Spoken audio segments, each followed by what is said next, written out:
Selamat malam Bapak, perkenalkan nama saya Marianus Pirano Mulyadi. Saya mahasiswa program studi sosiologi semester 7 kelas A. Kali ini dalam mata kuliah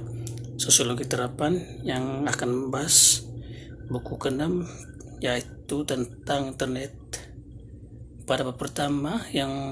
berkaitan dengan pendekatan ke jaringan dalam teks akademik, baik sastra populer, adaptasi media, dan representasi internet muncul sebagai metafora untuk postmodernitas, spiritualitas, dan koeksisitas sosial serta politik institusional yang berkaitan dari ujung tubuh manusia hingga ujung tubuh kaki yang paling banyak dan dekat dengan apa yang paling terpencil. Internet telah digunakan sebagai cara menjelaskan dan mencontohkan pemahaman baru tentang kita dan dunia sekitar agar memahami tentang resonansi dari metafora yang dalam banyak hal berakal pada profil publik yang berkembang dari ilmu jaringan baru. Jaringan metafora dalam ilmu sosial, biologi, politik, teknologi, dan ekonomi berkembang pesat sebagai cara baru untuk mengeksploitasikan cara kerja dunia materi dan sosial.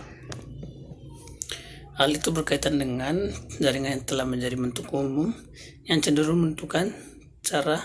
dalam memahami dunia sehingga bertindak sebagai kerangka kerja dalam pengorganisasian di mana semua institusi pengetahuan dan hubungan yang tertera. Di bab kedua mengenai metodologi jaringan, yang paling monoton adalah tatanan pribadi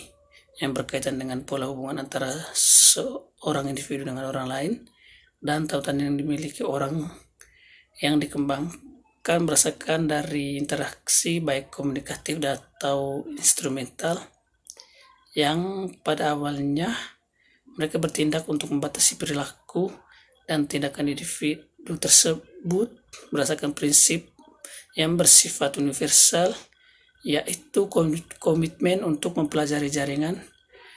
serta menjadi bagian dari metodologis yang membutuhkan dari prinsip ontologis, sehingga hal ini tidak mempengaruhi identitas komponen individu melainkan terhubung terhadap formasi dalam pertahanan tujuan dan identitas individu yang berkaitan dengan bentuk jaringan yang secara sukarela dilalui melalui interaksi dari pola yang spesifik secara budidayanya, seperti definisi langsung dari kerabat jauh yang berbeda dari masyarakat ke masyarakat, dan dengan itu pola interaksi dan kewajiban antara norma yang saling berhubungan sehingga mempengaruhi dan menyebabkan ketergantungan dan kewajiban antara masyarakat yang akan lebih banyak diperpanjang yang mengikuti reduksi menjadi niat dari para untuk membentuk suatu identitas baru. Dan yang di bab ketiga mengenai jaringan masyarakat, jaringan di sini merupakan bentuk-bentuk sosial dalam masyarakat, dan masyarakat jaringan adalah masyarakat yang bersirikan jaringan. Namun, akan dalam istilah ini kita tidak lebih mendefinisikan yang bisa diterapkan karena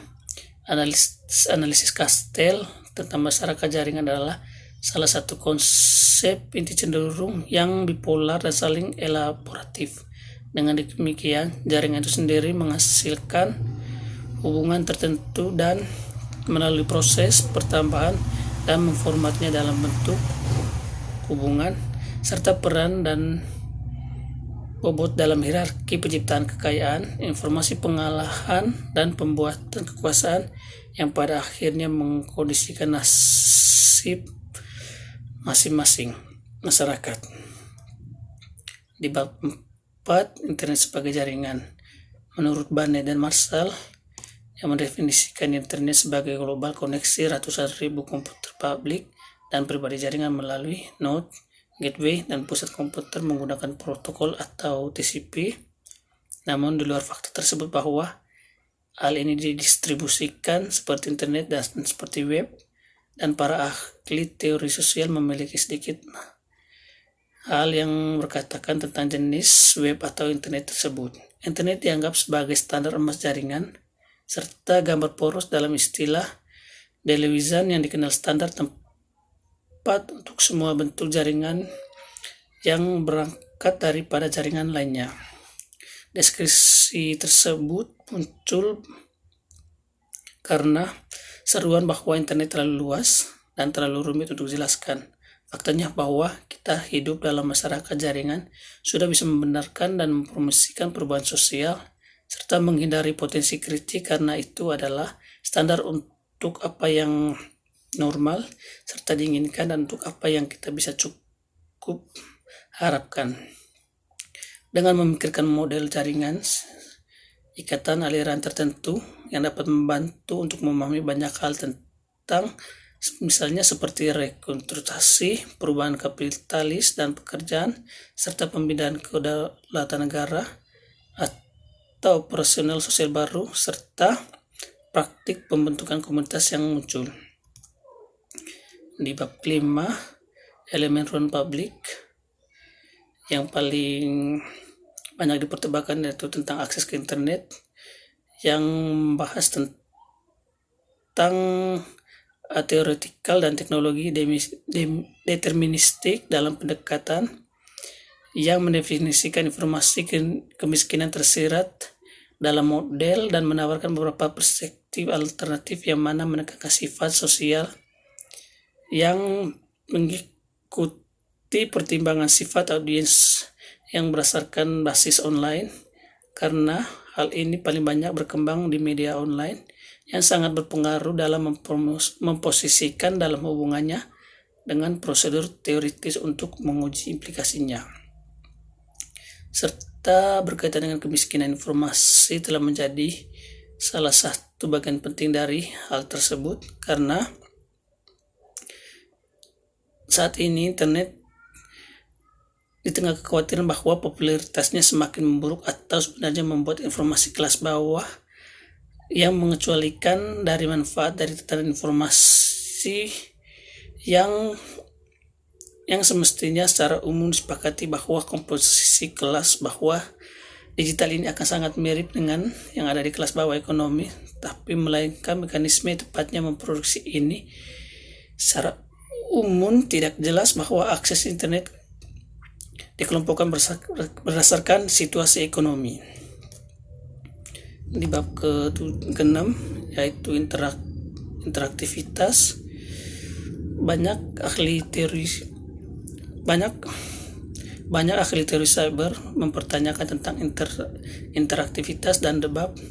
yang mempertanyakan implikasinya bahwa siapapun dapat mengatakan apapun.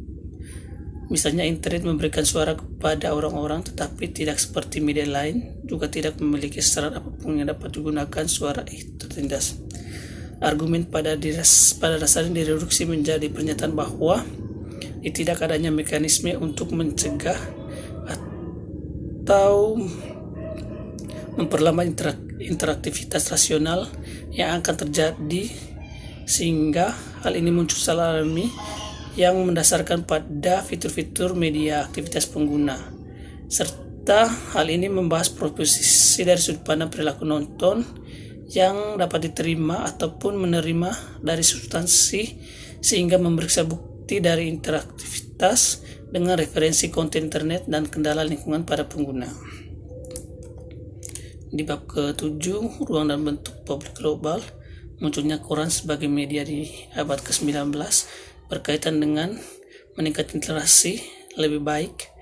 teknik distribusi dan kemajuan teknologi dalam percetakan. Bacaan inilah yang berada di balik identifikasi Victoria surat kabar sebagai media pendidikan dan di balik gagasan bahwa mengakses lingkungan informasi adalah persyaratan dan hak kewarganegaraan.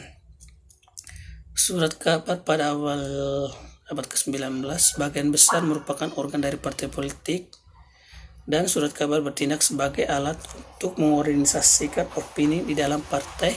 dan bukan sebagai sarana untuk menyebarkan pendapat di luar partai, sehingga dalam daftar hal mengenai tujuan bersama serta kepentingan bersama dapat ditata kelola menjadi suatu konsep